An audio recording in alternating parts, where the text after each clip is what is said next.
जय माता दी दोस्तों, आप सभी का मेरे इस YouTube चैनल में हार्दिक स्वागत है। दोस्तों, आज शारदीय नवरात्रि का दूसरा दिन माँ ब्रह्मचारिणी को समर्पित होता है। माँ का यह रूप तेजस्विनी का है। ब्रह्मचारिणी का अर्थ है तप का आचरण करने वाली। इनका स्वरूप अत्यंत ही तेजमय और भव्य है।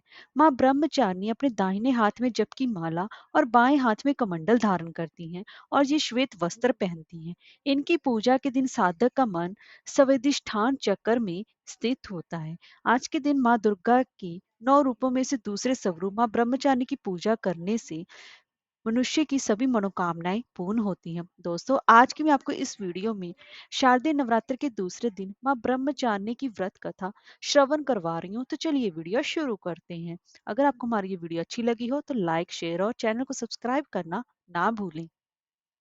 माँ ब्रह्मचारिणी ने अपने पूर्व जन्म में राजा हिमालय के घर में पुत्री रूप में जन्म लिया था।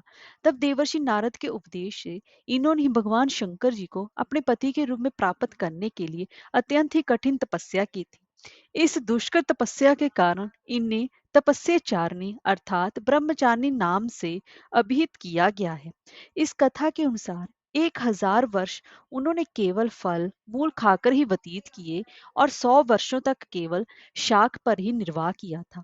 कुछ दिनों तक कठिन उपवास रखते हुए देवी ने खुले आकाश के नीचे वर्षा और धूप के भयानक कष्ट भी सहे।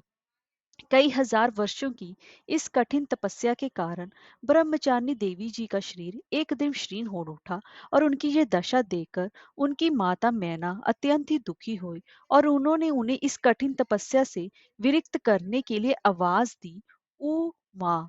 तब से ही देवी ब्रह्मचारिणी का एक नाम उमा भी बढ़ गया। उनकी इस तपस्या से तीनों लोकों में हाहाकार मच गया। देवता, ऋषि, सिद्धगण, मुनि सभी देवी ब्रह्मचारिणी की इस तपस्या को अभूतपूर्व पुण्य कृत्य बताते हुए उनकी सराहना करने लगे।